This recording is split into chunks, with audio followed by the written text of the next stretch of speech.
if I cross my legs? Hello? It's okay if I cross my legs? Yes. My brains don't work if I don't cross my legs. Please.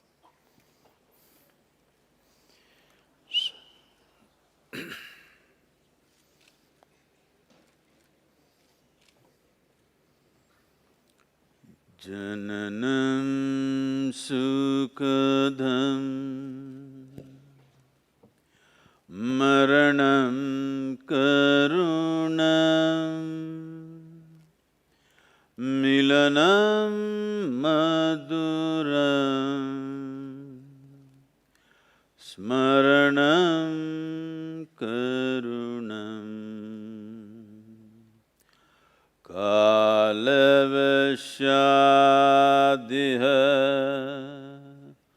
sakalam karunam samayadhipate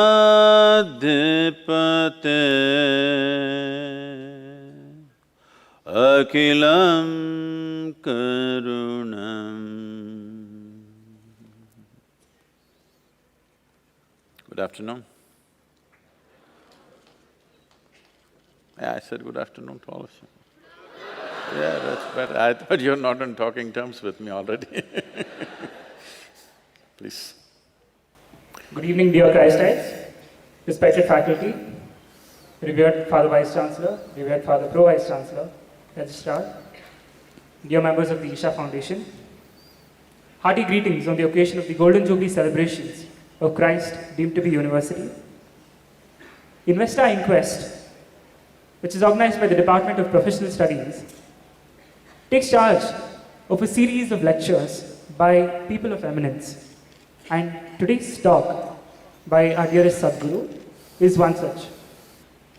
Sadhguru, we deem it our honor and privilege to have you amidst us today.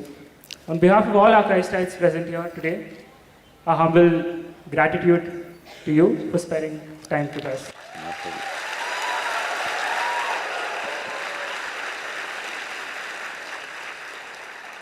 Without further ado, we will now focus on the question and answer session. There were about 300 questions that came across to be answered by you, Sadhguru. And today's session shall see a few of them being answered. All of us Christites will be represented by myself, Rajat, from School of Law, Christ deemed to be University. My name is Pooja N. I am from Department of Professional Studies. Yeah, My name is Naina, and I'm from the Department of Humanities and Social Sciences. The first question for today, Sadhguru. I, being a law student, give a lot of importance to the rights that I possess, which is basically the fundamental rights. That's what we're talking about here. So I think I should probably be allowed to sleep during classes because that comes under the purview of Article 21, right to life and liberty. But I also have a sense of responsibility that I should stay awake and focus on what is taught. So, how do we youth handle the rights and responsibilities? Or if I can say, how do we youth balance between rights and responsibilities? If you're that unwell that you have to sleep during the day, you better be in a hospital, not in a college.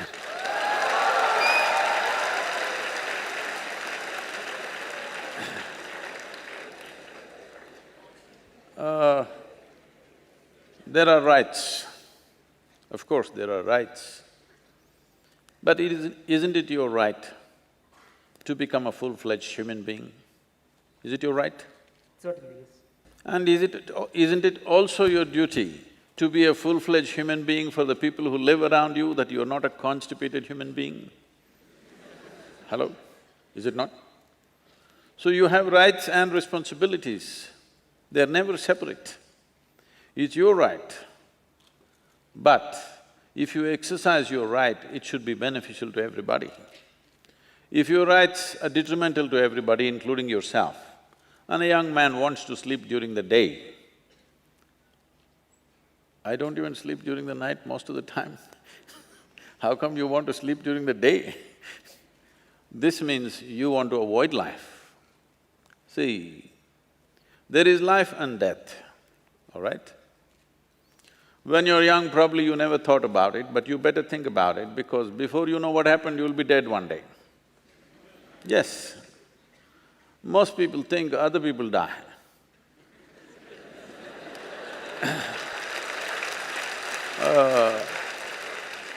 People open the newspaper and see those obituary columns, oh, these are all dying kind of people. I am an immortal kind. No, I'm reminding you, you and me will die. Well, in my experience, it feels like I was born day before yesterday, but see, in my experience, I still feel like it's just a few days ago I was born.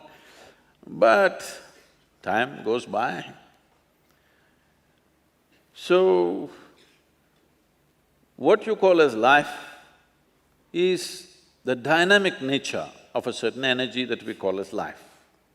When it becomes static, we call it death. Yes? Sleep is just like death. Why you're going into sleep is just to bounce back with new vigor of life. Because if you don't go to sleep tonight, tomorrow morning you will become like this. But there is a way to deal with that also.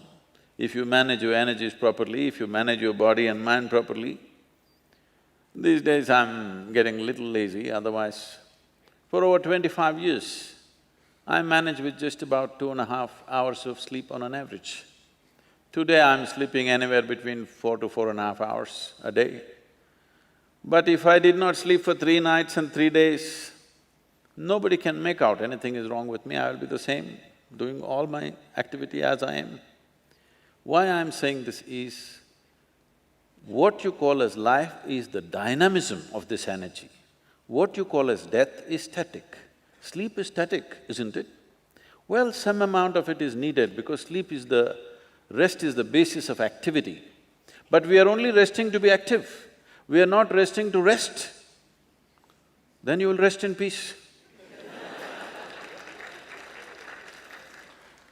Even if you are…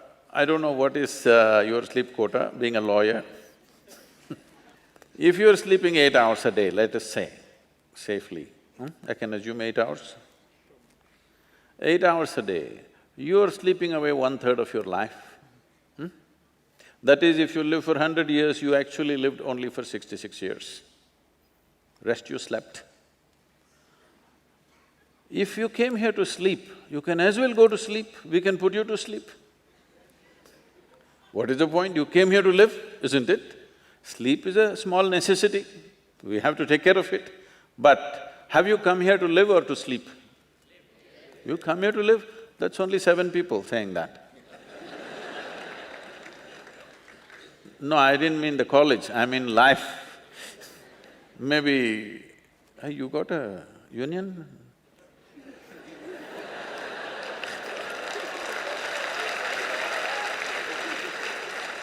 I don't know if there is a sleeping union because only 7 people said, I want to live. I'm not talking about the college or the university, I'm talking about your life. In this life, have you come to live and experience life in every possible way, or have you come here to sleep? Live. If you come here to live, sleep would naturally become minimal. Have you noticed on a particular day, when you're very happy, you're really, really happy, for some reason, I won't go into the reasons. For some reason you're very happy, that day if you don't eat much, if you don't sleep much, it doesn't matter at all. Have you noticed this? You're a little depressed, you want to sleep. So sleep is not a tendency.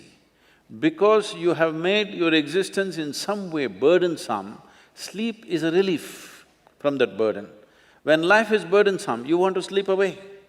If life is exciting and you're joyful and ecstatic, you don't want to sleep. You definitely don't want to sleep on a day when you're very happy, isn't it? On a day you're miserable, you want to sleep. So you first fix this, don't try to fix the sleep. You become an exuberant, joyful, alive life. To what extent the body needs to sleep, it will sleep. You have a right to live, you have no right to sleep.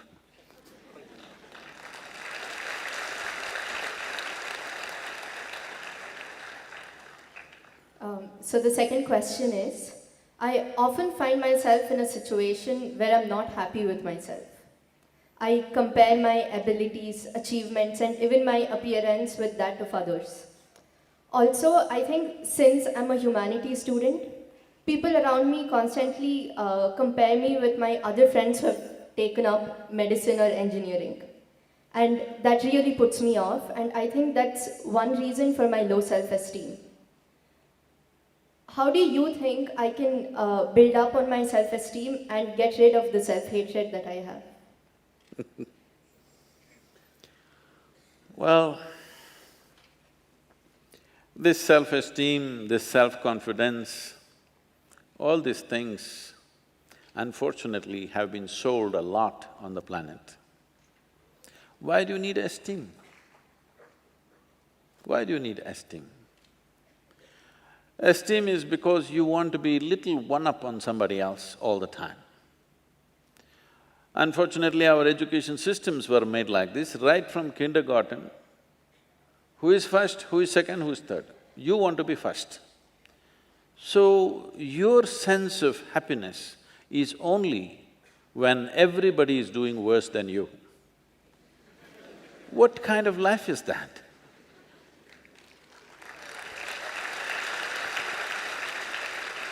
Why are we structuring our lives like this, that if everybody is doing badly, I will feel great? I think it's sickness. Hello? You think it's joy or sickness, please tell me. If all of you are doing badly, I feel great because I am number one now. No, this should go. From an early age, unfortunately, this is being imposed upon a child's mind that you have to be on top of everybody else. This is like, I want you to just imagine if this happened to other creatures. Let's say it happened to the plants and trees and animals. If an ant wants to become like an elephant, that is going to be a terrible ant-elephant, isn't it? Suppose a mango tree wants to become like a coconut tree. It will be a horrible mango tree because with one branch like this, no mangoes will come out of this. A mango tree is like this, a coconut tree is like that. That's how it should be.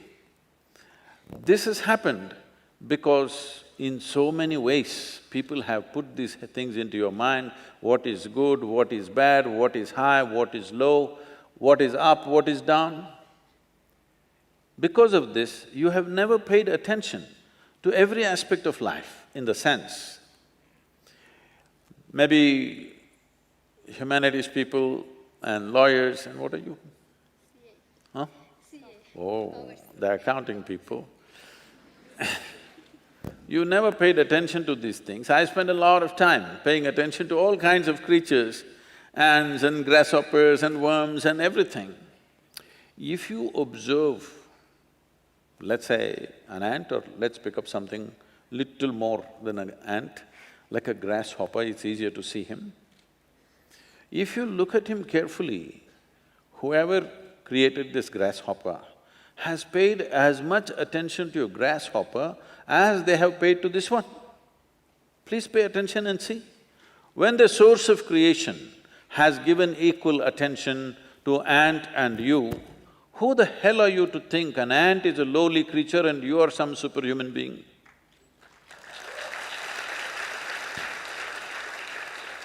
Why are you making this judgment? Creation has not made this judgment. You may think you're superior simply because you're in a blatant manner, you're walking on this planet, but that's not true. The fact of the matter is like this. See, if all the worms on this planet, right now if all of them die, all the worms, in about 12 to 18 months, all life on this planet will cease, everything, including you and me. Suppose all the insects die today, in something like 2.5 to 4 years' time, all life will cease. But if all the human beings die, the planet will flourish.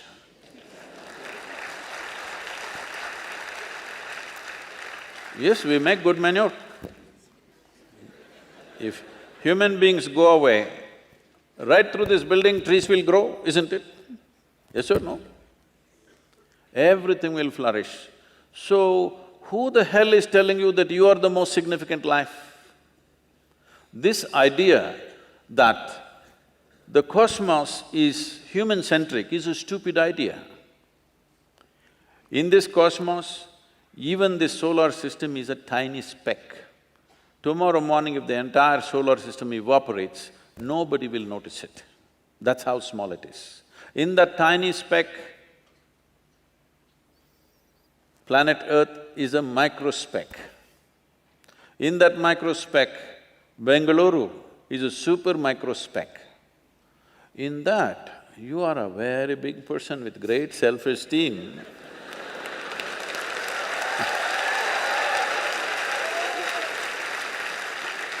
This is not a simple problem. People suffer this for their whole life without handling it. Essentially, it is just this.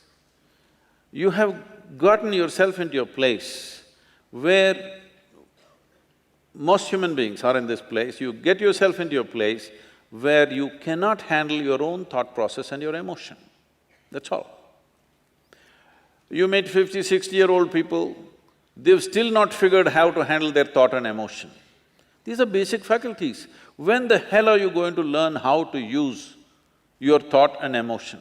Suppose you're 20 years of age and you still don't know how to use your fingers, people will say you're handicapped, isn't it? You are whatever age you are and you still don't know how to use your thought and emotion, are you handicapped too? Hello? Are you or are you not? Yes. You are, you're crippling yourself. Why has this happened? Is simply because you have made unnatural divisions in the existence, which don't exist anywhere else except in human mind. Yes? Nowhere else does it exist except in human mind. Because you're a little girl, can I call you a little girl? Okay. Yes, you can. No, I'm telling you the boys, she's not a little girl for me, she's a little girl. So, when my daughter was growing up, she grew up with me traveling all over the place. When she was 3.5 months of age, she's traveling with me alone. I'm driving all over India with her in the strapped to the seat of the car. So, she grew up like this, and every day we're in some different family. People are wonderful, but there is a problem with the adults. The moment they see a child, they want to teach the child something that's not worked in their life.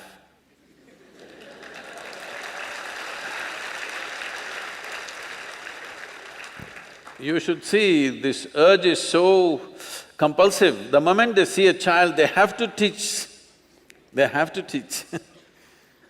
So I made one rule, see, you can play with her as much as you want, you can talk to her, but nobody is going to teach her anything. They said, Sadhguru, these girls but Sadhguru, she won't learn anything, ABC at least 1, 2, 3. I said, no 1, 2, 3. Then they said, she won't know how to count even her fingers. I don't care. If she doesn't know how to count her fingers, as long as she knows how to use her fingers, I don't care. She thinks she has 1,000,000 fingers, what's my problem? But they want to teach 1, 2, 3, ABC, Mary had a little lamb. I said, I don't care whether Mary had a lamb or no lamb. You're not going to teach her anything. So nobody taught her anything. She's all ears, everybody treated her… because if you have nothing to teach, you have to treat somebody like your equal. So she grew up. By the time she's 2.5, 3 years of age, she can speak in terms of remembering about 700 to 800 names, all adults. She thinks they're all her friends because everybody spoke to her like she's an adult. And I would not have sent her to school, but my schedule went totally crazy and I had to put her in some school. So when she was 12, 13 years of age, one day she came back home and something that happened at school disturbed her. So she came and came to me and said, "You're teaching everybody so many things, you're not telling me anything." I said, "See, I don't do it unsolicited. Now that you've come, just sit down. This is all you have to know. Never look up to anybody." She looked at me like this, "What about you?" kind of thing. I said, "Especially me, because the moment you look up to me, you will miss it completely. If you look at me just the way I am, there is a lot of value to it. If you look up to me, what will you do? Probably take my picture and nail it to your wall, like you nailed so many people who are of value in this world. You just look at me for what I am, don't look up to me, and never look down on anybody. This is all. Never look up to anything, never look down on anything. If you see everything just the way it is, everything has immense value. Everybody has a place and value to their life, isn't it? Every creature has value. Because we did not realize that, how many things we have destroyed in this world, simply because we think this is valuable, this is not valuable. There is nothing here that is not valuable, everything has its value. Maybe you are not able to see it. So don't set yourself up like this, you versus the rest of the world. It's a bad competition to get into. You want to be number one on this planet. It's a horrible place. Everybody below you and you up. Is it a good place to be? I think it's a sick place. This attitude of wanting to be ahead of somebody needs to go. Well, for fun in a game or something you compete, that's different. Life is not a competition, life is not a race. If life is a race, you must get to the finish line soon. Hello? If you think life is a race, you must be at the finish line today, I can tell you how. You want to go there? No. This is not a race. This is a tremendous privilege that we have come as human beings. This means our ability to experience life is of a much larger proportion than any other creature on this planet. That is the significance of who we are, yes? We can experience life in many more vivid ways than how an ant can experience, how a grasshopper can experience, how somebody else can experience. This is our privilege. Instead of experiencing life, we are trying to win the race. If you win the race, you should be in the crematorium today. Hello? You don't need any self-esteem. In this culture, if you don't know this, there may be people with names like this, there will be one Ramadas, one Krishna Das, one whatever. What this means is people are consciously taking the name of being a slave, because a joyful, willing slave is a tremendous human being. Only somebody who's been enslaved by somebody is a different matter. But willingly, I'm willing to do whatever is needed in this world, is a wonderful slave, isn't it? I'm one.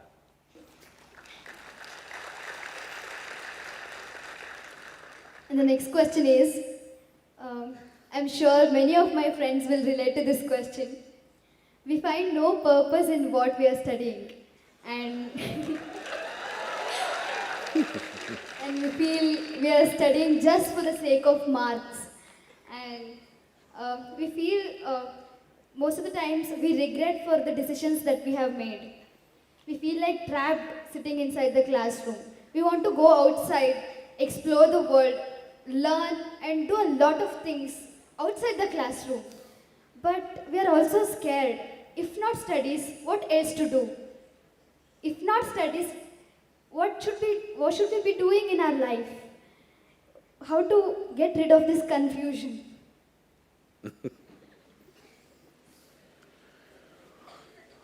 Well, once you have made your education about marks, which again goes back to the previous question, you want to be ahead of somebody else.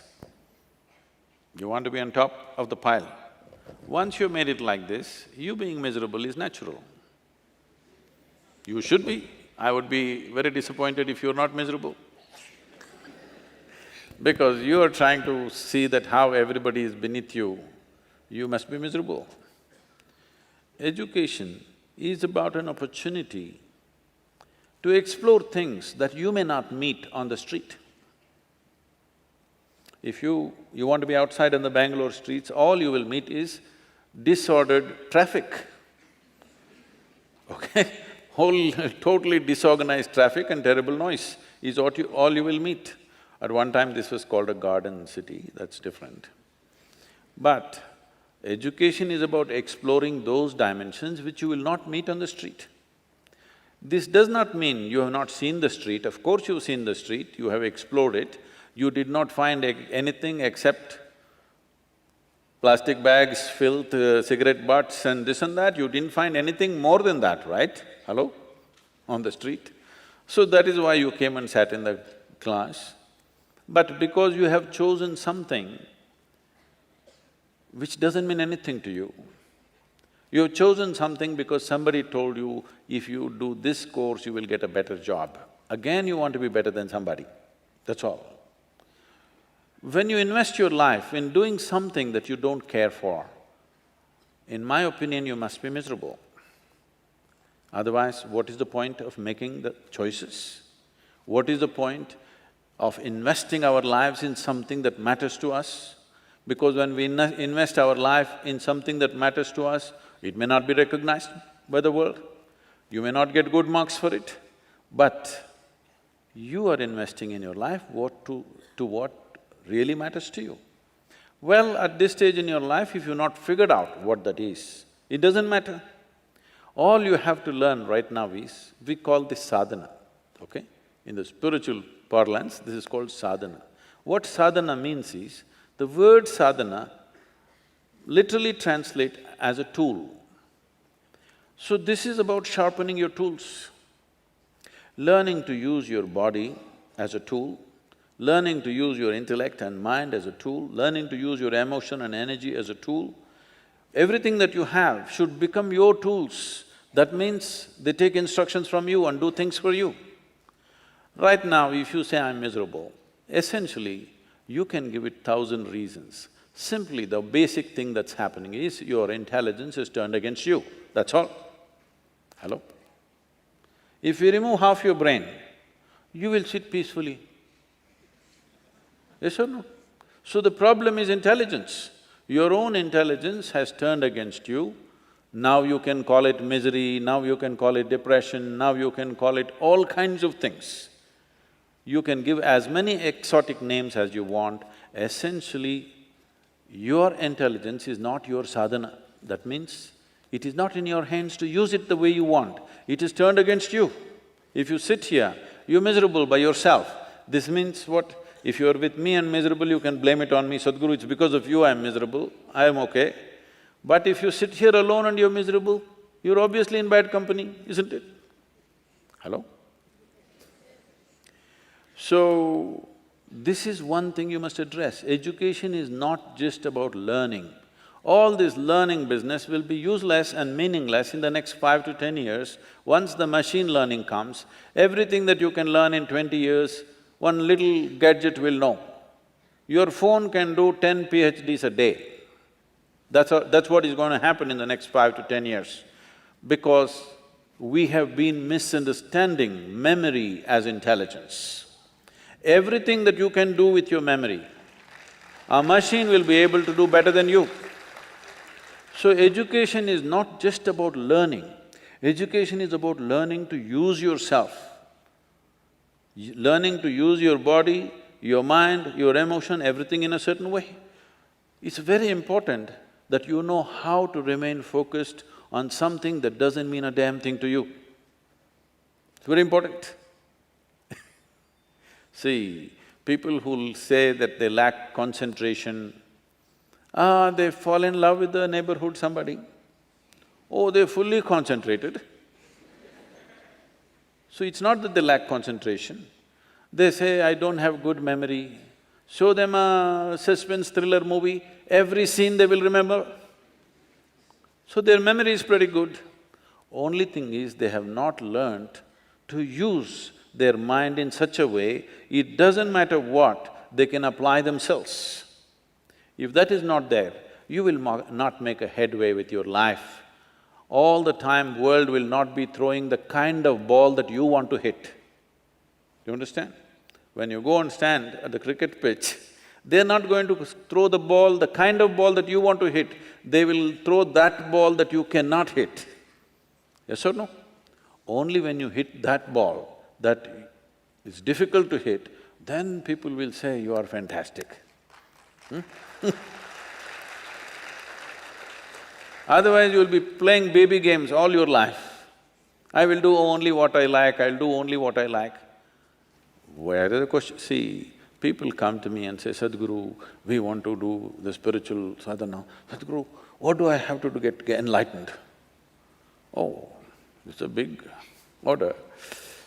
You do one thing, can you be here for 3 days?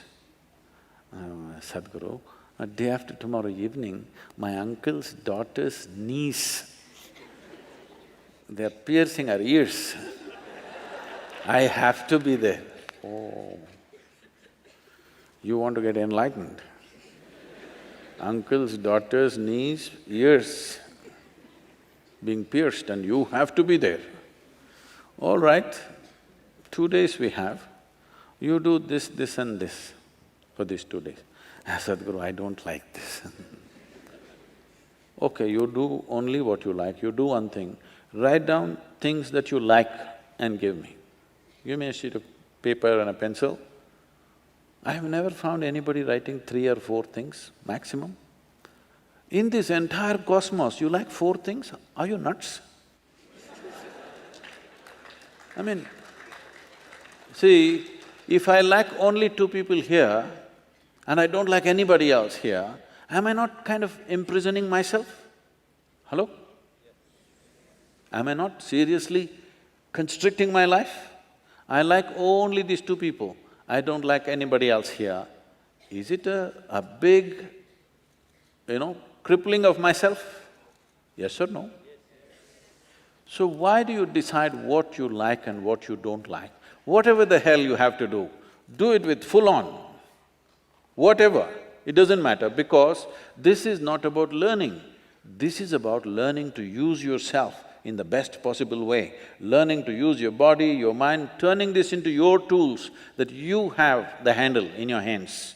Otherwise, if you leave it loose, this mind can cause you so much pain, you don't know. Right close by, there is Nimhans Institute. All of you should take a tour. No, not to laugh, it's not a laughing matter. You must take a tour of the mental institution. You must see the people, what kind of sufferings they go through. They were just normal people like you, few days ago or few years ago. Suddenly one day they'll flip. Because between sanity and insanity, the line is so thin. If you're sitting here and miserable by your own nature, are you not insane, I'm asking you? Hello? If your mind is out of control, then we call that insanity, isn't it? Hello? Is that insanity? Please sincerely tell me, in 24 hours' time, how many moments is your mind really in control? No, you don't have to go there, this institution is good enough for you. At this level of madness, this institution is good, that is why they're trying to train you. Now this is a time of your life where you learn how to use your mind the way you want. Not about what I like and don't like. Whatever is needed, I can do with my mind. This is your mind. Your mind does what it likes. This is not your mind, isn't it?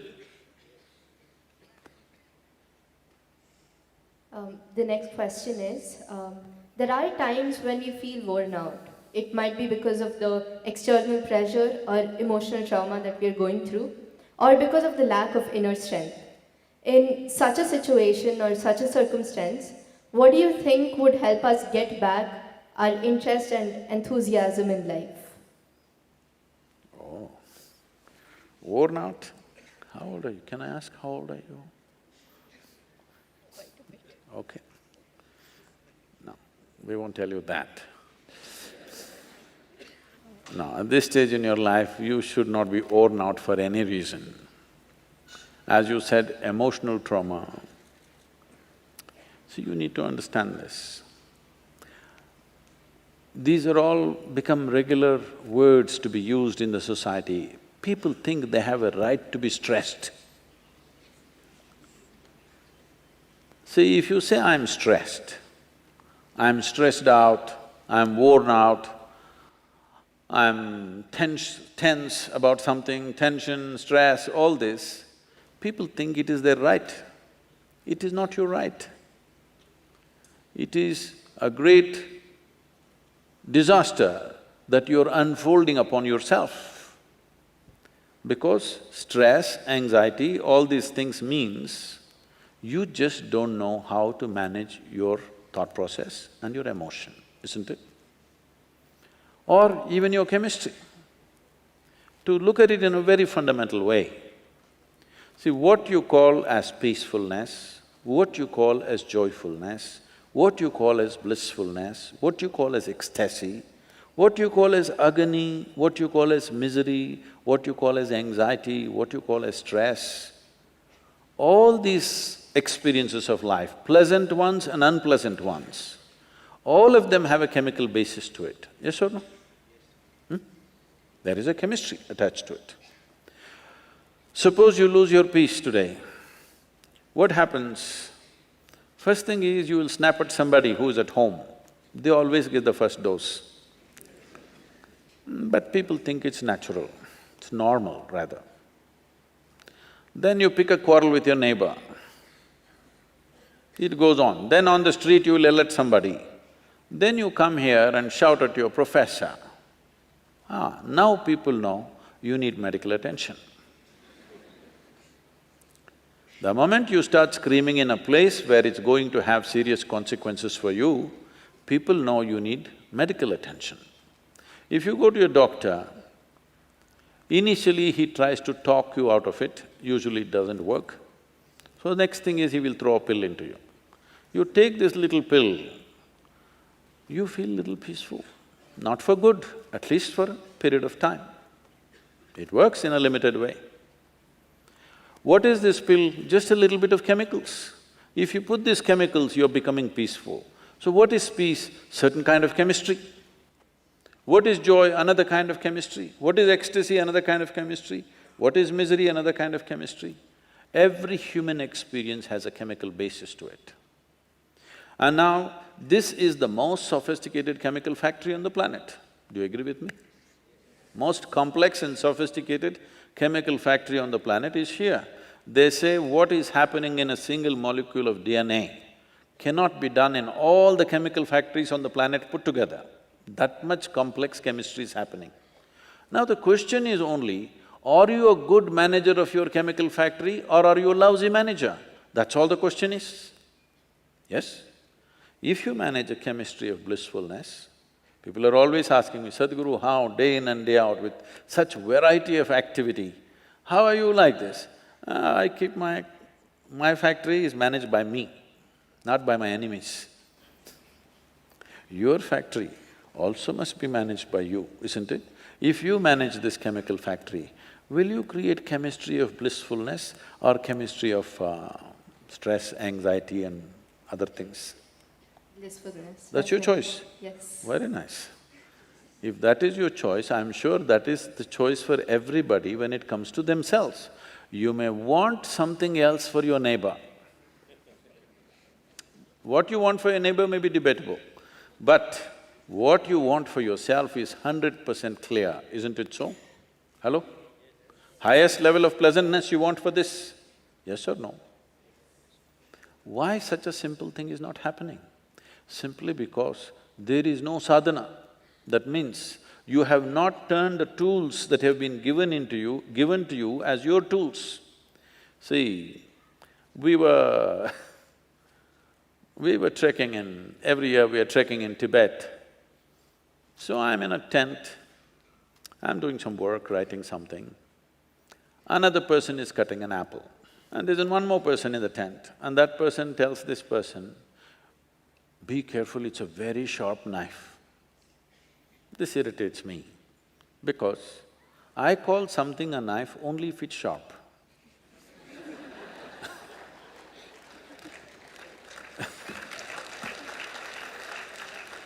If it is a child, I understand, you say these things. This is a full-grown man. Then I say, hey, leave him alone. He is a full-grown man. He should know bloody how to handle a knife of all the things, not some complicated machinery, just a knife. Leave him alone. No, Sadhguru, it's a very sharp knife. Say, I know it's sharp, that's why it's a knife, just leave him alone. Then I continue my work. Then quietly she whispers, be careful, it's a very sharp. And after 2 minutes, he cuts his hand. Then I say, okay. Why I'm telling you this is, we don't give a knife to a child's hand, not because a knife is dangerous, simply because a child's hand is not steady. He may harm himself or somebody else. Yes? Knife is not a dangerous instrument. The hand which holds it can become dangerous. Yes or no? Like, is a car or a motorcycle a dangerous thing? No, it's a wonderful thing. But so many people kill themselves. If you do one mistake, it will take your life. If you handle it right, it makes your life. If you don't handle it right, it takes your life. But the greatest instrument that you have in your life is your own body and your mind. If you don't handle it right, it will take your life, of course. So this is all you're saying. This is simply because right now our entire system of education is about how to fix the world, not about how to make this into a tremendous instrument in my life. How my body, my mind, my chemistry, my intelligence must work for me. Once these things don't work for you, you are a finished case. Do what you want. Once your intelligence is turned against you, no power in the universe can save you, isn't it so? Because enough work has not been done on it, no attention has been paid as to how this functions. You agree with me, this is the most sophisticated machine on the planet? Is it nap time for the law students? Hello? I'm asking for a higher opinion. Is it nap time?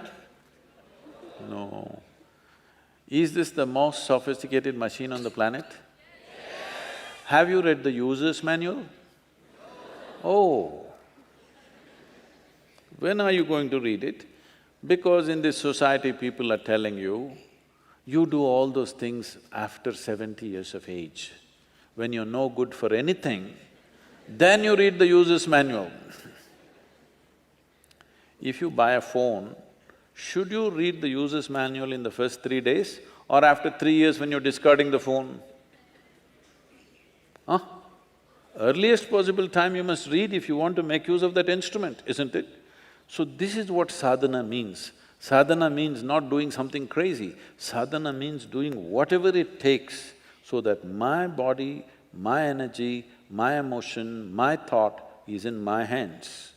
If you gain mastery over your physical body, 15 to 20% of your life and destiny will be in your hands.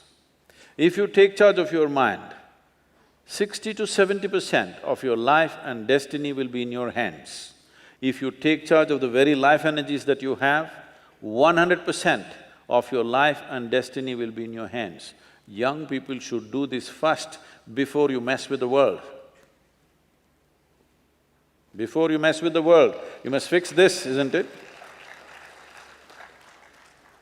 Sadhguru, just a follow-up question to that. In helplessness, many youngsters start thinking of taking the extreme step of ending their life. On this topic, many questions were asked. One of them is, many of my close friends are suicidal. What could I do to help them considering that? Is it your friendship which is doing this? No. This is the question that I got from the audience.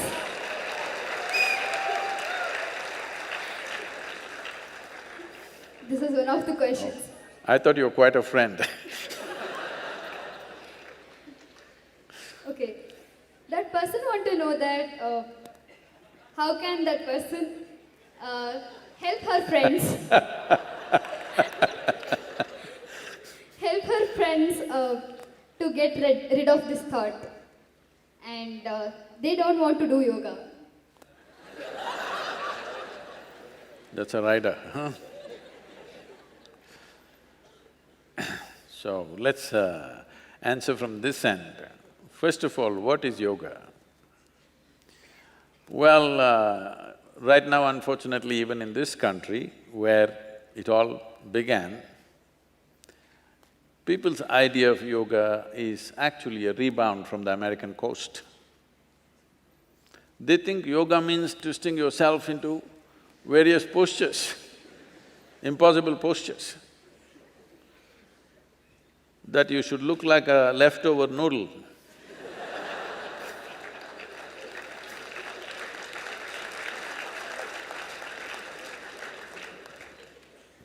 No, I want you to understand what yoga means. Yoga means union. Union means, see right now you're here, even you are breathing? Your friend also breathing? You think so? Okay. Of course you're eating food, drinking water. There are many other levels of transactions, but at least these very physical things you understand. Without this transaction, you cannot exist, isn't it so? Hello? So in a way, what this is telling you is, you are just a small creature, just a small pop-up. You have pop-ups on your phone screen which pop up and pop out. On this planet, you're just a pop-up and you will pop out. Yes. So, you think you are an individual existence by yourself. No. If you lose connection with the atmosphere around you, you will die, isn't it? If you don't eat or drink, you will die. Not just that, every cell, every subatomic particle in this body is in transaction. If the transaction doesn't happen, you can't exist for a moment. But psychologically, you get yourself into such a cocoon that you think you are an individual existence all by yourself. Yoga means you consciously obliterate the boundaries of your individuality. Because if you do not consciously obliterate the boundaries of your individuality, then unknowingly your life is you versus the universe. It's a very… You must listen to me on this one, you can take my advice on this. It's a bad competition to get into. You versus the universe, definitely you will feel like dying. When you face such a big competition, it's not worth living, it'll become like that. So how people normally handle it is, by obliterating it in unconscious ways a little bit. Somebody falls in love with somebody, suddenly they've opened up the boundaries of their individuality a little bit to somebody. The English expression of falling in love is a good expression because something of you has to fall. You can't rise in love, you can't fly in love, you can't climb in love, you have to fall in love. That means… that means something of you has to be stripped, something of you has to fall down. You have to make space for something else. Little bit of unconscious yoga you did. Does he still don't want to do yoga? So this longing to break the boundaries, if it finds very physical, basic expression, we call this sexuality. If it finds emotional expression, we call this a love affair. If it finds a mental expression, it gets labeled as ambition, conquest or simply shopping. If it finds a conscious expression, we call it yoga. In your life, what do you think? Whatever you do in your life, is it better to do consciously or unconsciously? What do you think? Consciously. So if you do a conscious obliteration of your boundaries, you understand you are unnecessarily building a psychological structure where you're feeling trapped. If you consciously obliterate this is called yoga. If you obliterate it physically, it's called sex. If you obliterate it emotionally, it's called love. If you try to obliterate it mentally, it's called achievement, conquest, ambition, fulfillment, victory, these kind of things. But all those things, how long do they last? Momentarily, because it's unconscious. If you consciously obliterate the boundaries of your individuality, you can sit here like the universe with the same stability. Now, where do you want to die and go? Because anything that you did not make, you have no right to destroy, isn't it? Did you make this life? Hello? Did you make this life? Are you capable? No. Then how come? Your only problem is your mental structure has become a mess. You can easily unmess it. They must do yoga. Hope they got the point. But Sadhguru, a lot of us youth, how do we make time to it? How do we make time to do sadhana? Because we're so tied up, we probably stay up a little late completing projects, assignments. Not just the youth, but a lot of the seniors also. They probably stay up till 12 o'clock, 1 o'clock, and then wake up again by 6 o'clock in the morning and rush to their work offices 7, 8 o'clock. I personally leave my house at 7:30, 8 o'clock and reach college by 9. So how do I make time? Not just me, but there are a lot of other individuals who probably have the same question. So how do we deal with this? See, time, the demand of time is very minimal. To be conscious, do you need time? You are anyway walking unconsciously. Can you not walk consciously? Would you walk more efficiently if you walk consciously? Hello? If you drive, if you walk, if you read, if you write, or whatever the hell you do, would you do it better if you were doing it consciously? So in what way does it come in the way of time? Well, there may be some practice to stabilize you. Investment of, let's say, 20–30 minutes a day may be there. You have to make time, because if you make that time, one thing is your own psychological structure gets so organized. I can show you this. Suppose we take a video of you when you think you're working, busy. We've done this to people. How many unnecessary movements you have with your body and how many unnecessary vacillations of mind you have. If you look at it, if these things get little organized, suddenly you would see there's a whole lot of time on your hands. What you can do, let us say in 8 to 10 hours a day, if you follow a simple regimen, which will cost you maybe 30 minutes a day, if you follow a simple regimen like this, the same 8 hours of work you will be easily able to do in 4 to 6 hours. So you gain. And your sleep quota slowly starts… As the system becomes more and more dynamic, the need for sleep will come down, that you will not sleep in the court and let your client hang. It's very important, you know. See, once you take up a certain profession, you must understand the significance of that on other people's lives. Suppose somebody is banking on you and you slept off in the court, the guy may hang. So, it doesn't matter what is the nature of your job, it has a significant contribution, isn't it? Whether you're a lawyer or a doctor or let's say a bus driver, if you are not alert and fully there, would it be a disaster for somebody else? You must know this, that when you're doing this, you must understand in how many ways you're contributing to somebody's life just by doing the simple job that you're doing. But unfortunately, most people think they're doing it for the money that they get. Money will come anyway if you do something well, all right? The important thing is, the joy of doing an activity is that you know how many lives you're touching by doing what you're doing. Whether… even if you're driving an auto rickshaw, are you of a great service to a whole lot of people every day? If you are conscious of this, how joyfully you would drive, why would you think of committing suicide?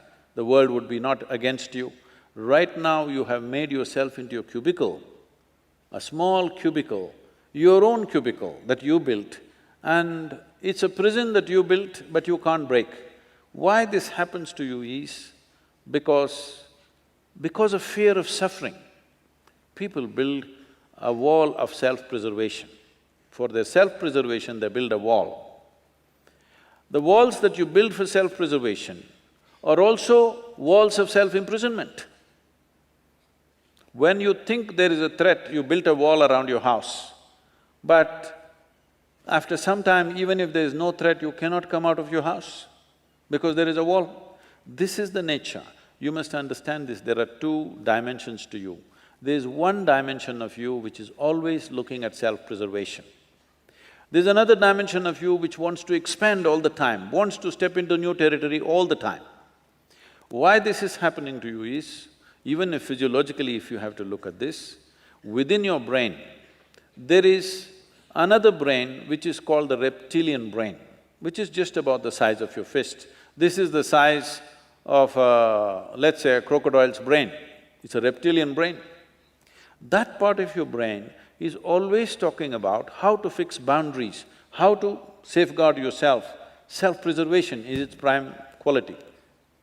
But you became human only because of the cerebral cortex which evolved over a period of time. Now this part of the brain always wants to explore, always wants to step into something new. Whatever happens in our life, we want something more to happen. This wants to expand limitlessly.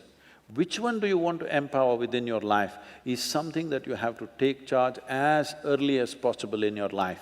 Otherwise, you will build a prison wall around yourself without knowing why, you're just miserable. Now, you have seen the street dogs all the time going around peeing all over the place? You think he has a urinary tract issue? No, he is building a pee kingdom all the time. He is instinctively geared that he must have a boundary of his own. Always he is trying to set up his boundary. But this is what being human means, that we can consciously break all boundaries and live here. This is what yoga means. That means consciously you obliterated your boundary and you're here as a part of the existence, not against the existence. You must find time. You were speaking about how it is very important to realize about life and death. So, of course, I did not decide to be born. A lot of us, of course, we did not decide to be born. But certain countries have taken up this issue of euthanasia very seriously, and they have legalized this pulling of the plug. So, do you think man is prudent enough to pull the plug? Well, if you don't plug in, you don't have to pull the plug. See, it is not only about this, there's one more thing. Recently, somebody in Mumbai has filed a case on his parents. I didn't ask to be born, so I want to sue you because you got me into this mess. I thought they feel that way in Mumbai, thought Bengaluru was little. But now you're asking why should you pull the plug?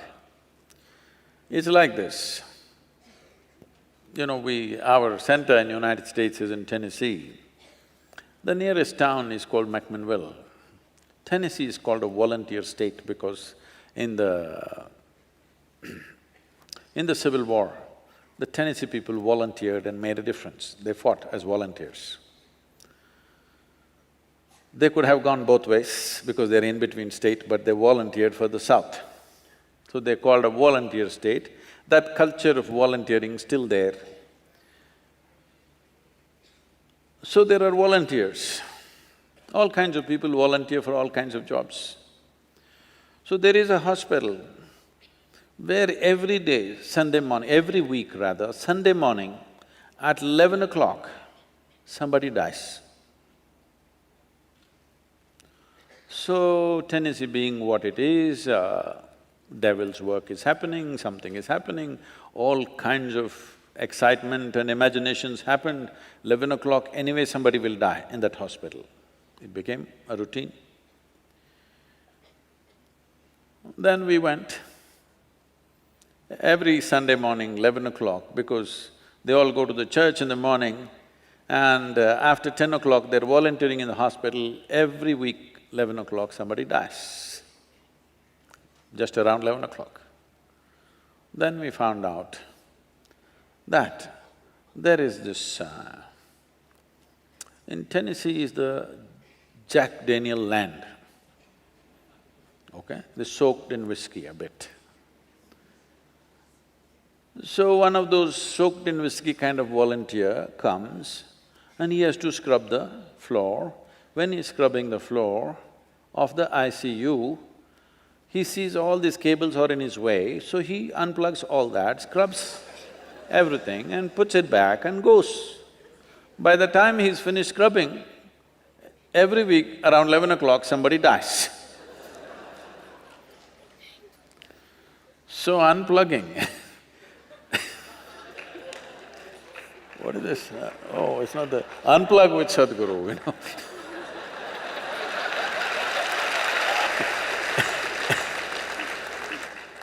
If you do not know this, 80% of the medical care expense in United States happens in the last 23 days of somebody's life.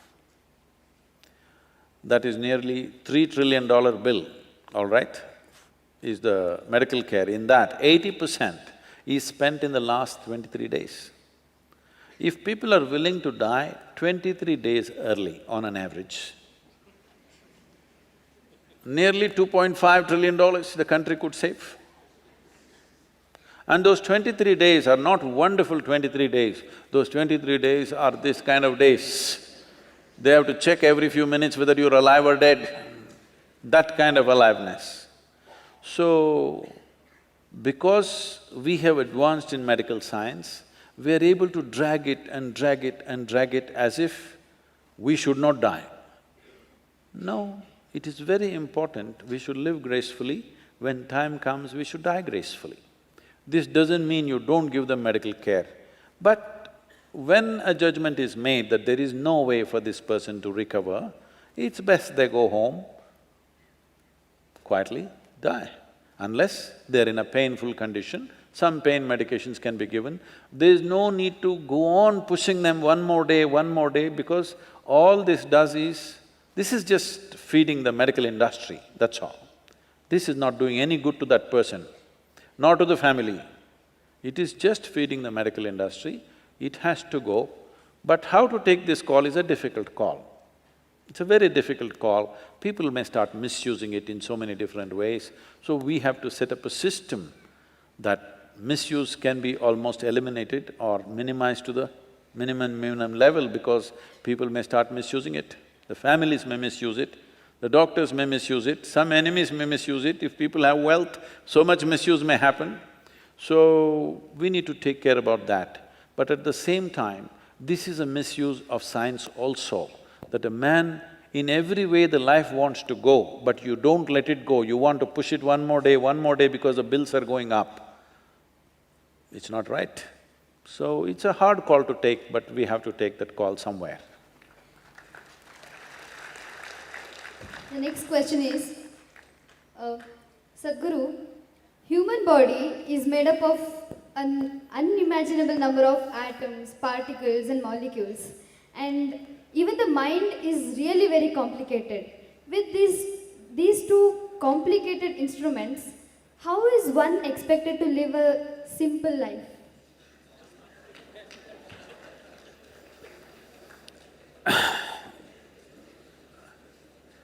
It depends how you describe simple life. If you think being a simpleton is simple life, I don't recommend that. But simple life generally meant that the arrangements that you make around your life are simple, so that it doesn't entangle you, it only supports you. See, all arrangements that we make in our lives are supposed to enhance our life, isn't it? Why do you get educated? Because you think it'll enhance your life. Why somebody gets married? Because they think it'll enhance their life. Why people have children? Because they think it'll enhance their life. Why they're doing business? Because they think it'll enhance their life. But look at people's faces and see, before they got educated, before they got married, before they had children, how they were and how they have become today. Does it look like they're enhanced? Hello? they become like this. So obviously, they made so many arrangements that they cannot handle. They made more arrangements than they can actually handle, isn't it so? They did not make arrangements consciously, what is needed for me? Their problem is, she is every day going shopping, so I also want to go shopping. I don't know what to shop, but I'll shop something and come, because she is also shopping, my neighbor. So because they're in this condition, though there is no container service at the end of life, most homes have turned into warehouses. Most people have things in their homes that they have not used for a year or two and still there. They can't give it away, but it is cluttering their life in such a way they have to trip all over the place to walk around in their homes. Because they did not build this home, they did not buy these things, they did not form these relationships as a way of enhancing their life. They are using everything to entangle their life. So simple life means you're not entangled, it's very important. You are enhanced, but you're not entangled. You make whatever the kind of arrangements you make, but the kind of arrangements you can handle, isn't it? You don't try to make arrangements like somebody else and you don't know how to handle. Suppose you want to build a palace. A palace means you need 500 people to service the damn place every day. How many people are going to live there? A family of 4, or will you have 100 children? See, always in the past, the kings had, In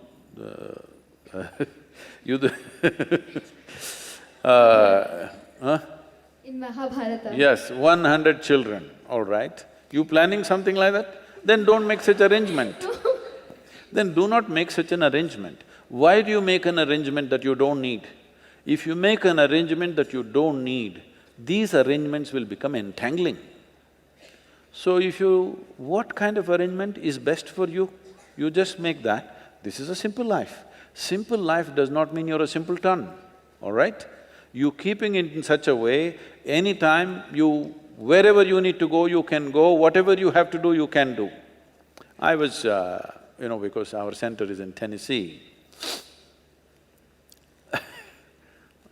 I hope it's appropriate because this is not in any this thing. In United States of America, there is a segment of people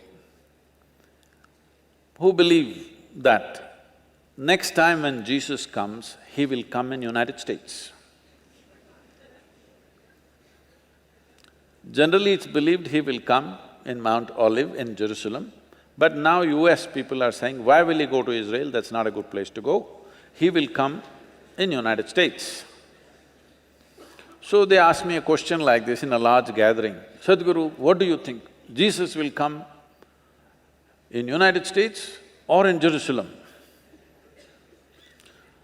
I said, see, last time he came in Jerusalem and he said, come follow me. Only 12 people. Today you're celebrating him as a great being, but only 12 people followed him. In that, one of them freaked on him, all right?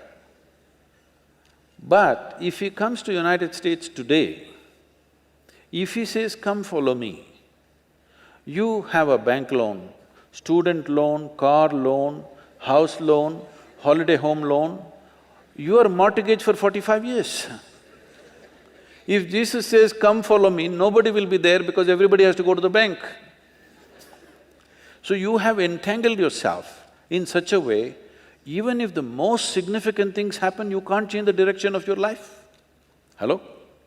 If the greatest things came your way, you cannot change the direction of your life. This is a slave's life, isn't it? What is slavery? He cannot choose. That is slavery, isn't it? Now, you are making that kind of arrangements in your life, you cannot choose, you're stuck in your own arrangements. A spider weaves a web for other things to be caught.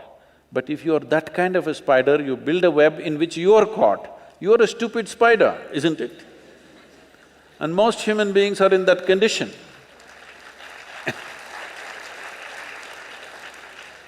So simplicity means a sensible arrangement which will not entangle you.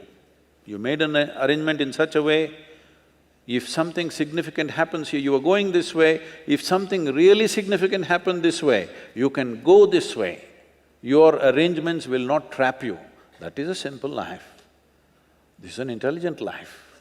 Simplicity does not mean a simpleton.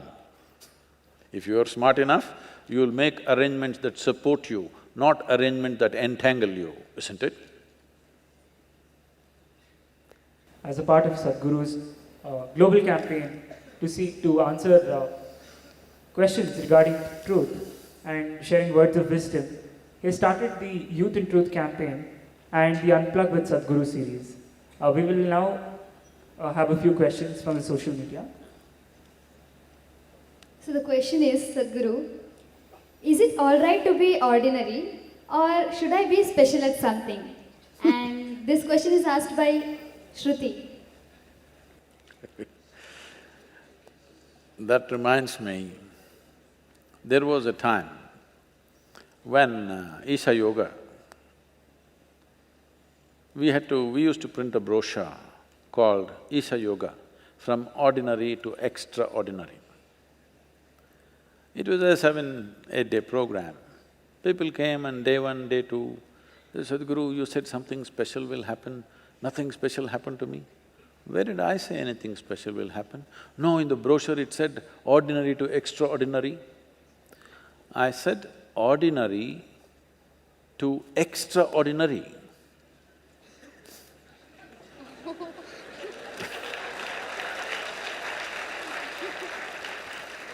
That means you have no need to be special.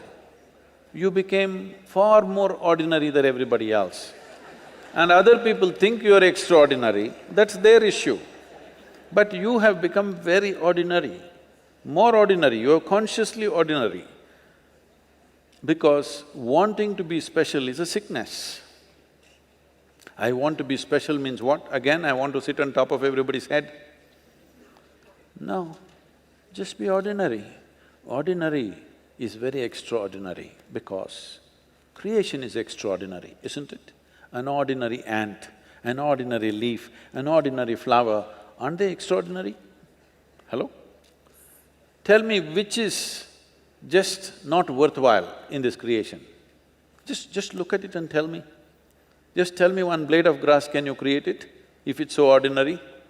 No, everything is extraordinary, but none of them are trying to be special. Wanting to be special is an ailment, you should not get into that.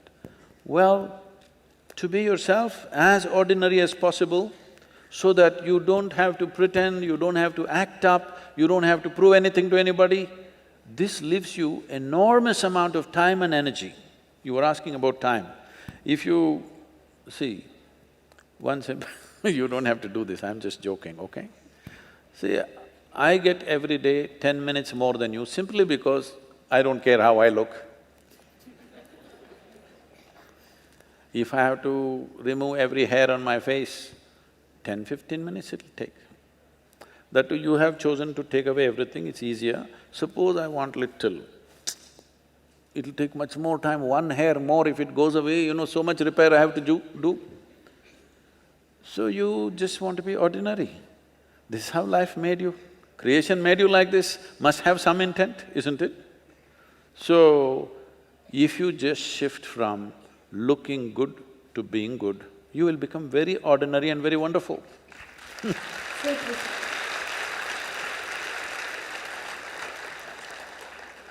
So the next question has been asked by Rahul. What is the right age to have a boyfriend or a girlfriend? Rahul wants a boyfriend.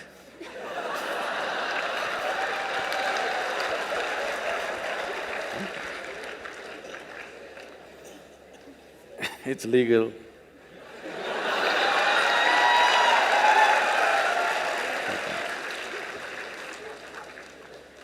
So,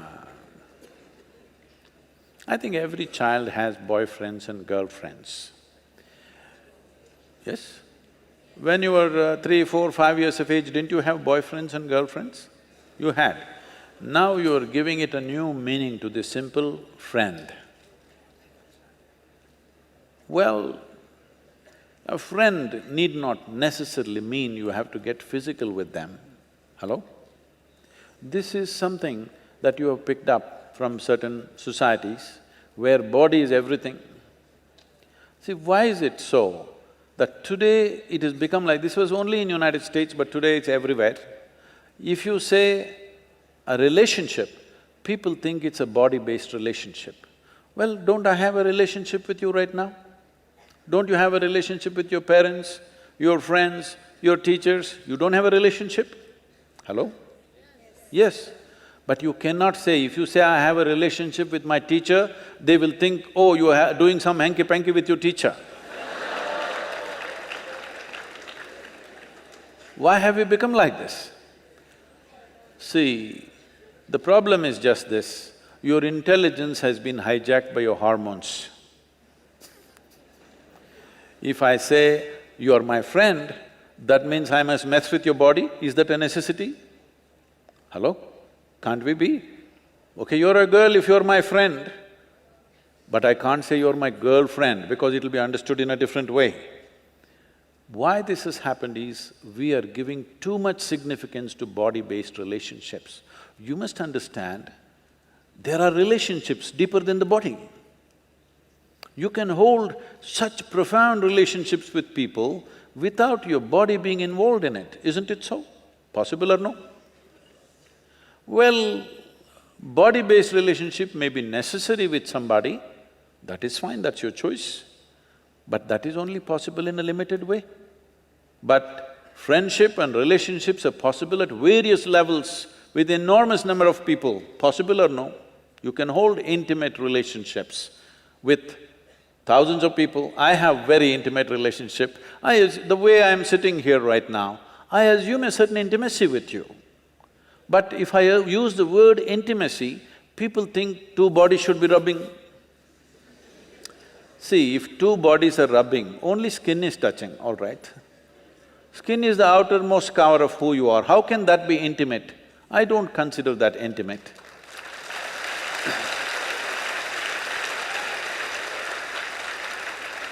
I can penetrate people, not just their minds and their emotion, their very innards, their very life process. I hold that kind of relationships with people, where my life energy reverberates with their life energy. That is intimate, that's really intimate. Body rubbing, okay, it's maybe a necessity at a certain stage of one's life, it's okay. We are not trying to make it right or wrong, it's one's choice. But don't make that the basis of friendship. Why can't you be friend with every girl and every boy around you? Hello?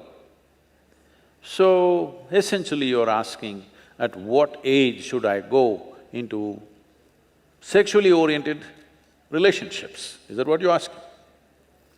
But I think you'll be doing a great service to yourself and to the world if you remove this boyfriend-girlfriend business and call it something else. Call them your what?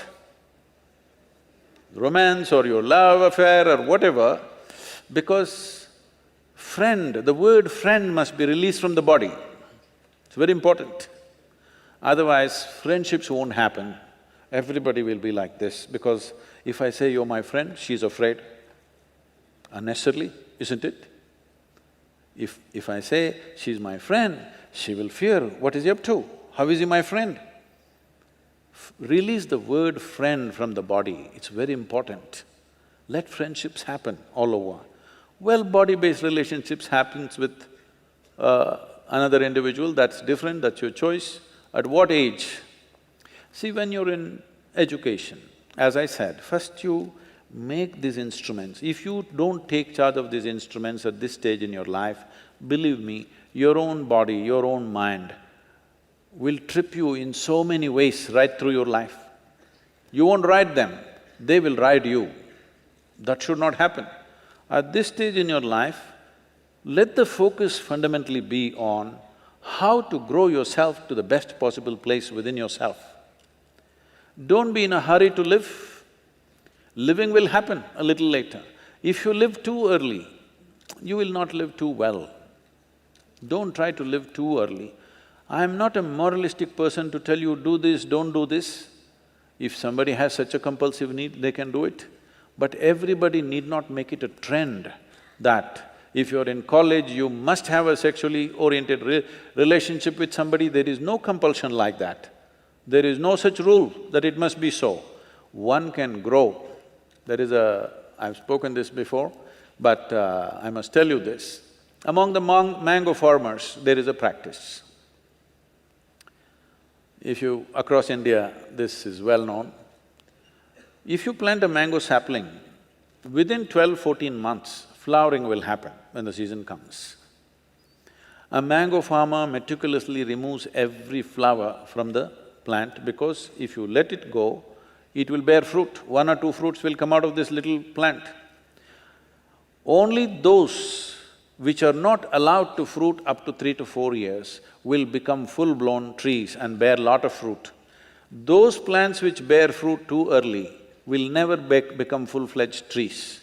So a mango farmer has this wisdom, he keeps on nipping off every flower. Similarly, human beings should not be in a rush to live. The important thing is, before you try to live, you are in a place high enough so that life will roll out well for you. You live too early, then it could become an uphill task all your life. And tomorrow, many turmoils are happening.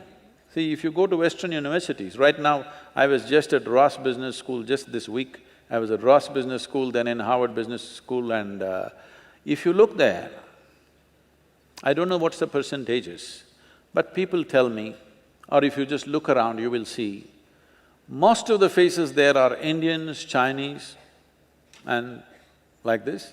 Only about 40% are Caucasian race or American white, though they are the majority population there. Why this is happening is, these Indian families and Chinese families, their children have a certain support system and they have to live with their parents till they are 25 or so, till they finish their university. But generally the white families, by the time they're 18, they're out of their families, they're all living with their partners, they're going through emotional stuff, they have to make some money for that, and daily evening they have to take care of their partners, no time to go to the library, no time to study. All the toppers are Indians, Jewish community and Chinese.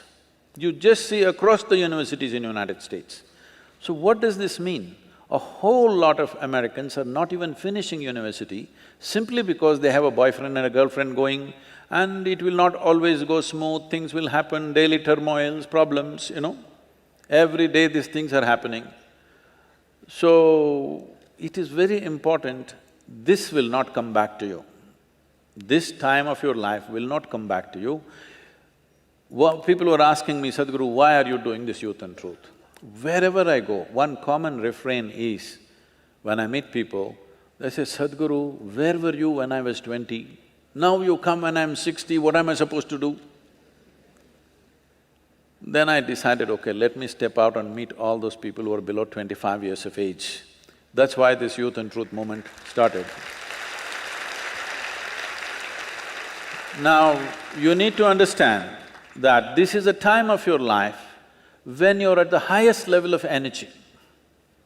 At this stage in your life, if you create a certain focus and balance within yourself, this energy will translate into something fantastic. But at this stage in your life, if you do not bring focus and balance and you earn it, let's say when you're 40, 45, you will not have the same energy. This is something that youth don't understand, that they think this level of energy will be there all your life. No, no, no, it will pass. It is just a question of 8 to 12 to 15 years maximum. From the age of 14 to 30, there is a certain upsurge of energy. At this time, if you learn how to manage this, keep a balance and focus to your life, you bring a focus to your life, this life will function and play at a higher level of life. If you don't bring those things and you're in a hurry to live, then you will see it becomes an uphill task. Not that you won't make it at all, you may make it, but unnecessary struggles through life. So it's individual choice. If somebody has such a strong compulsion, they may go for it.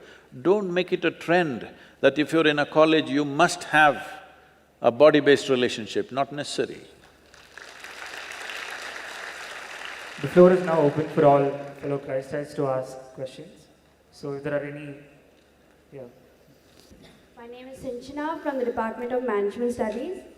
So, my question is, how do I see or understand Yogi as a Swayambhu, which is self-born, and Aja as unborn, since both are contradictory?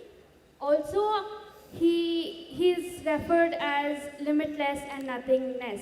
So, can you please state your opinion? Say, today you're in… please sit down. You're in management studies. If you complete these studies and go to work somewhere, people say you're a manager. Over a period of time, those people who work around you, they keep referring to you as a manager, and in their experience, you are a manager, isn't it? Whatever you may think within yourself, maybe you will also start believing you're a manager. But others definitely see you as a manager, similarly with various things. So Adi Yogi literally means the first yogi. A yogi means who consciously obliterated all boundaries around him. See, because you have a set boundary, this is me, that is you. Suppose the boundaries actually exist only for the physical body, isn't it? This is my body, that's your body. This is my mind, that's your mind. But I want you to understand, there is no such thing as this is my life and that is your life. This is a living cosmos. You captured a little bit of it, I captured a little bit of it, somebody else captured a little more. That's about it. Now, if you're identified with your body, you're somebody. Yes? If you're identified with your mind also, you call yourself, I'm this or that. But if your identity is not with your physicality or with your psychological structure, you're really a nobody, isn't it? If you're a nobody, are you limited or unlimited? So when we say yogi, we are in many ways saying he is a nobody because he's not identified with his body. Well, he has a body, but he's not identified with it. See, what you call as my body right now, just some time ago was probably a papaya or a carrot or a fruit or a vegetable or something, isn't it so? Hello? You don't like that. What do you like? It was some food, something to be eaten, isn't it so? You ate that and now it's sitting here as my body or your body. Before that, it was just soil that you walk upon. And after some time, again it'll become soil. Most people don't get this point unless you bury them, that you're just a little bit of this planet, aren't you? Huh? Aren't you? Just a piece, little bit of soil. When we bury you, you understand, but it's a bit late. But if you realize right now, whatever I call as myself is all accumulation from outside. That was not me, okay? Somebody unplugging something.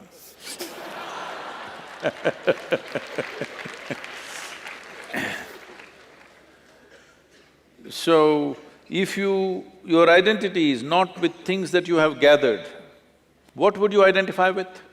If you identify with the fundamental life process, it's not here, it's just happening all over the place. So in that sense, we are saying he is limitless, because he is not sitting there as a body, nor is he sitting there as a psychological structure. Both these things are outside influences on you. About him being a Swayambhu, it means that he is self-made, everything that he is. See, today you're sitting here, you may not be conscious, but your father, mother, your grandparents and their grandparents and their grandparents, if you go 100,000 generations, all of them are in some way living through you, isn't it? Yes? You may not consciously remember, but your great-great-great-grandmother's nose is sitting on your face without you being conscious about it. Yes or no? So, this is an accumulation of memory, first of all. There is evolutionary memory, there is genetic memory and karmic memory and various other forms of memory. In yoga, we identify memory as 8 different fundamental forms in which this body is formed. Because these 8 different memories are there, memory means it's a software that's been given to you. This is why it grows like this. Suppose whatever food you eat, I know you eat the same kind of food, but suppose you eat certain kind of food, the same food, if I give it to my dog, will it become you? Or if I give my dog's food, will you become a dog? Nothing like that will happen. This body will never get confused, isn't it? Because the software is well entrenched. Put whatever you want, this will do the same thing because the memory is well established. So what you call as myself right now is not you. It is a consequence of a huge amalgamation of memory. A little bit you have added your character to it, but rest of it is all come to you from somewhere else. So when we say a Swayambhu, because he is no way using his ancestry, no way using the faculties or the memories of the body, he has placed himself above that. He is completely himself, not a consequence of history, not a consequence of genetics, but he's all by himself. So we call him, he's totally self-made or he's a Swayambhu.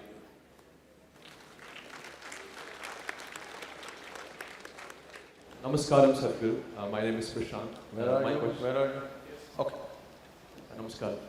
My question to you is, whenever we make decisions, there is always a right or wrong decision. Whether the decision taken is right or wrong is only eventually realized. How would I know I took the right decision, and how will I know if I'm taking the right decision or wrong decision while making?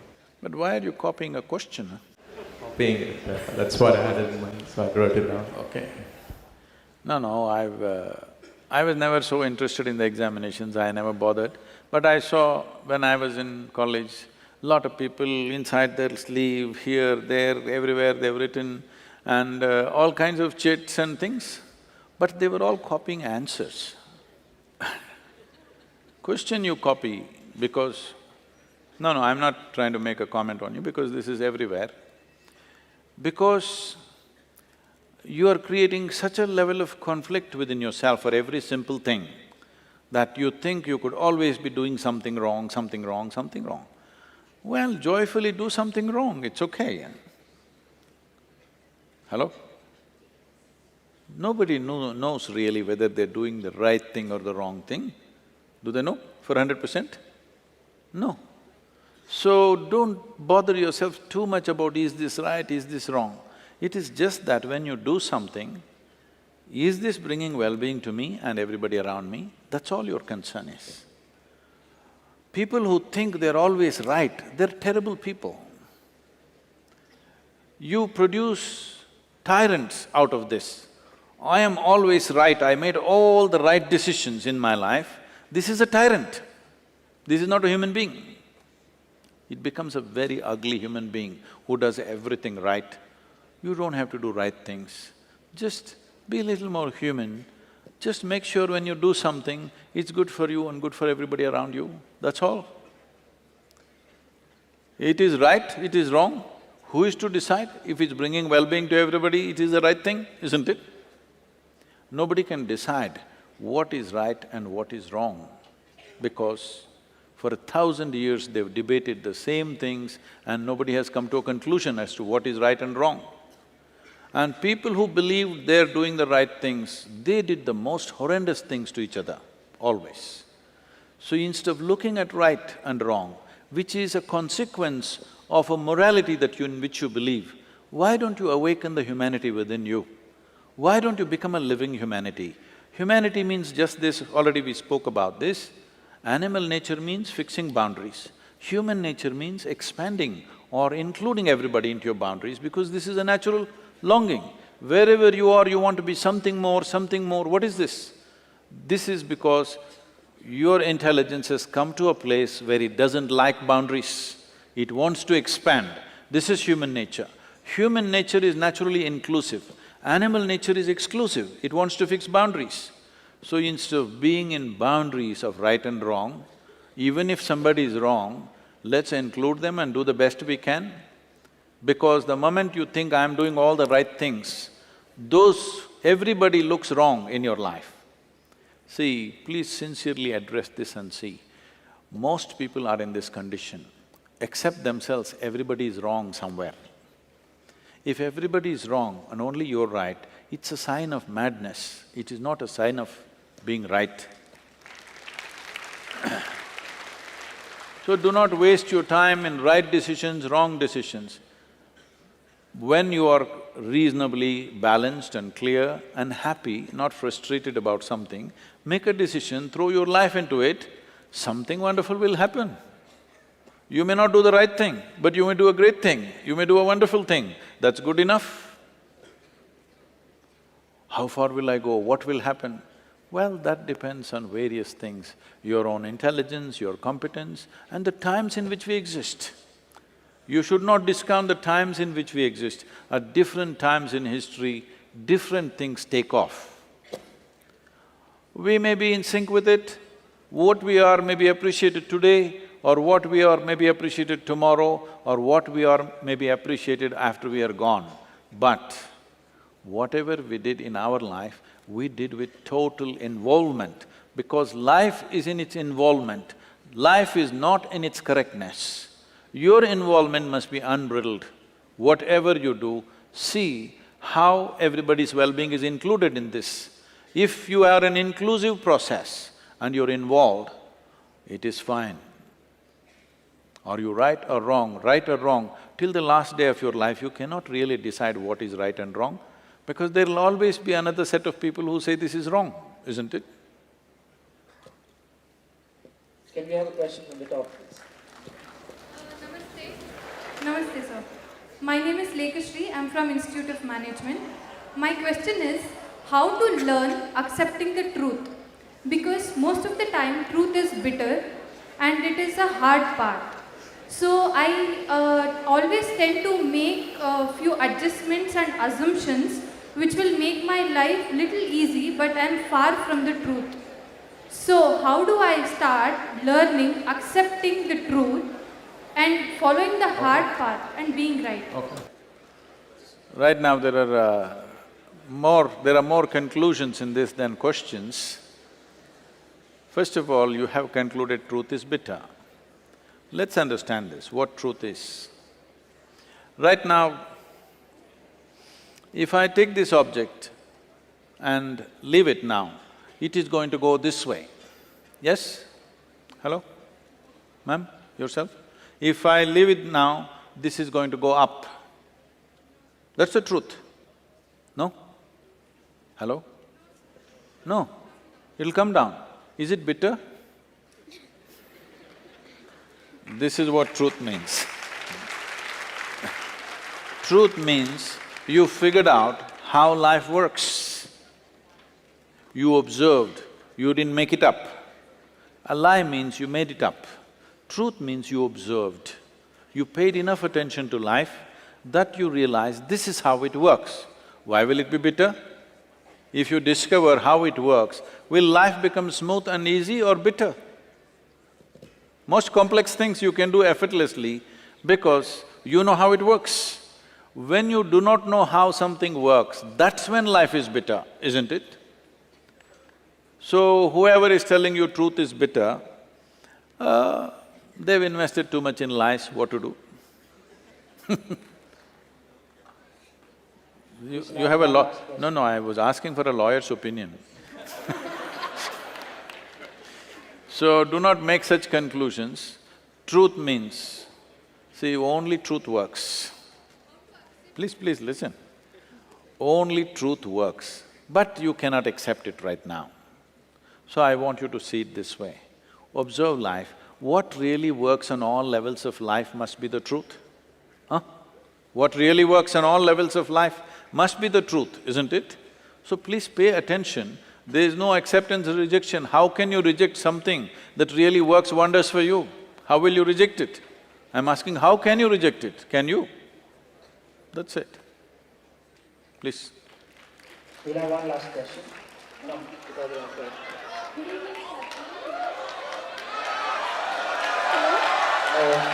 will leave it to Sadhguru to decide.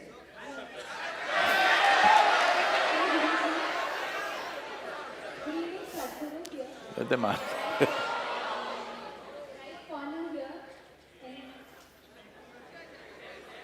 What? Oh, yes, ma'am. Good evening, I am Sindhuja from Department of Life Sciences. I would like to know your opinion on present day art, like the modern art, the films, the videos, and its influence on present day generation.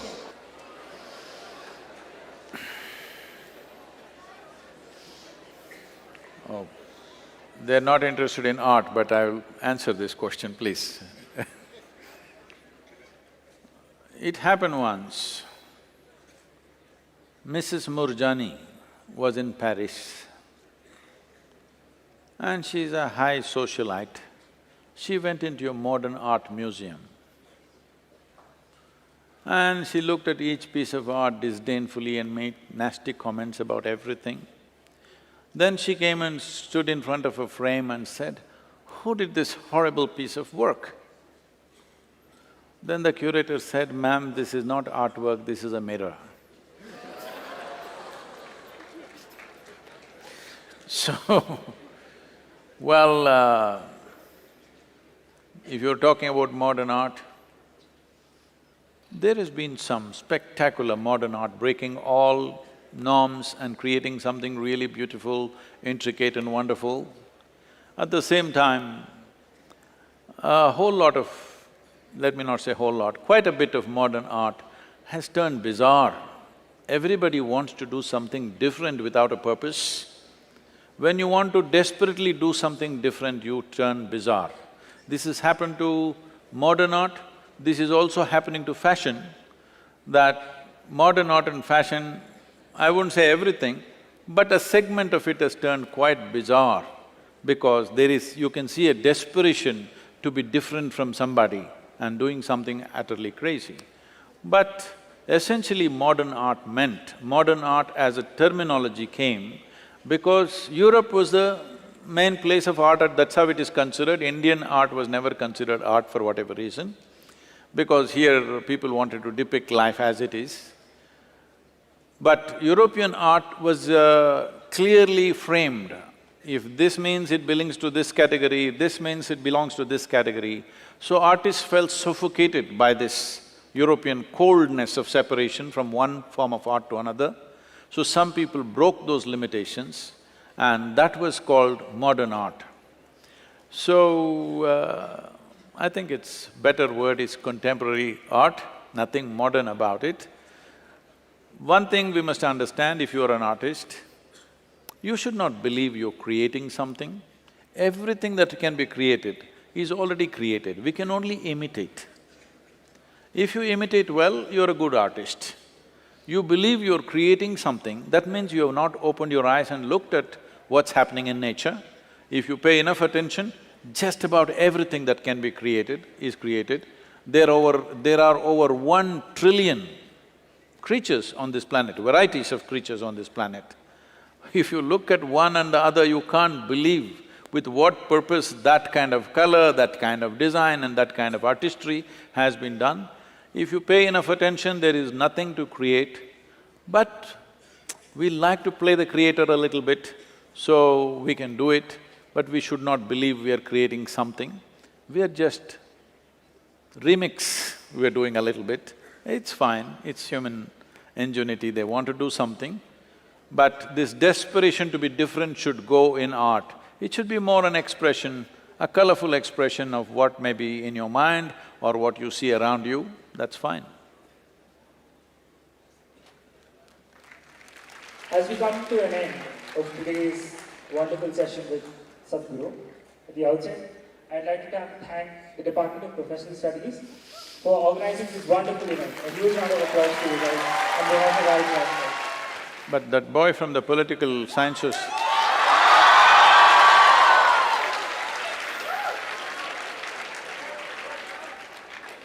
Let's… Could a volunteer please help me? I can be audible enough. Am I audible enough? Sure. I'm from the Department of Management Studies. Oh. I have a little question for you. I've jotted it down, so excuse me while I read it. You're talking about how important happiness is, and to be happy, so much so that you can't sleep. But I believe that emotions like sadness, grief, and guilt, anger are beacons of our values. Should I push these emotions away, or should I try to learn from them and enjoy the experience of life? Because life is all about ups and downs, and it's not just about the ups. Oh.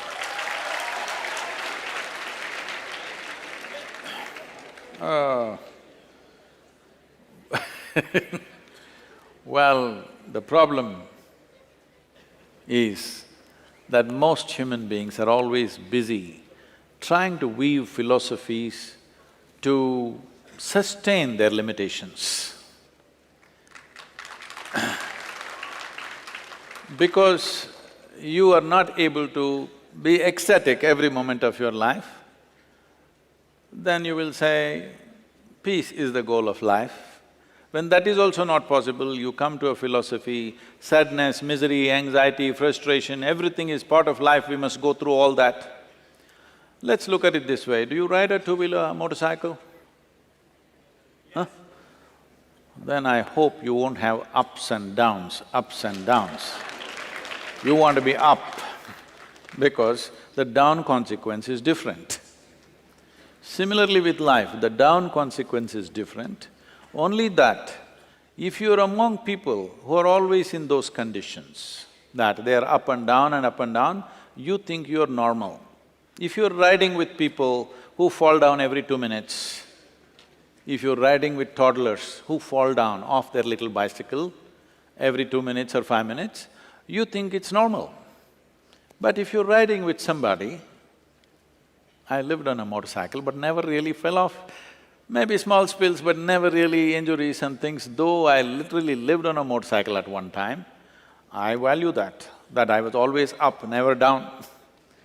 But if you think up and down is good, by the time I was 35, at least 12 or 13 of my friends died on the roads, all motorcycling, wild riding. I didn't think down was a good thing. Whether it's physically or mentally, I never thought down is a good thing, you need a philosophy to support that. No, down is not a good thing, up is a good thing. Hello?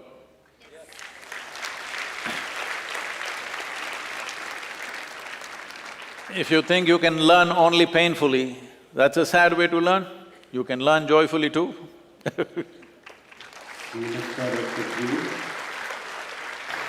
We are greatly privileged and blessed by your presence and all the more your inspirational discussions and conversations. This is the right time for the university, being Golden Jubilee year. We are in the mission of your special transformating experience, youth and truth. Thank you very much. And our young people, this many, represent 10% of our student strength. We are from 21,000, I think 2,100 are here. We are ever grateful to you. This will be a great learning and creating a new curve in the institution, Christ University. Thank you very much. I want all of you to understand that you are sitting in an institution like this.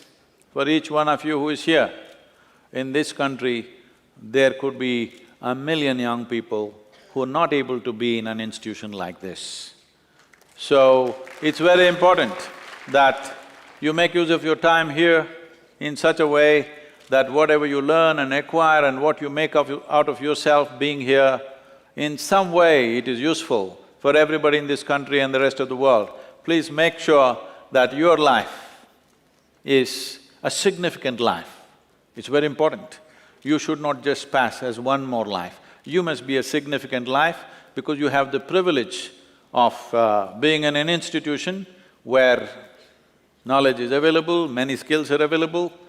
There are 1 million children behind you who cannot get into a place like this. Please make sure everybody benefits from this education. Your education must benefit everybody, not just you. Thank you very much.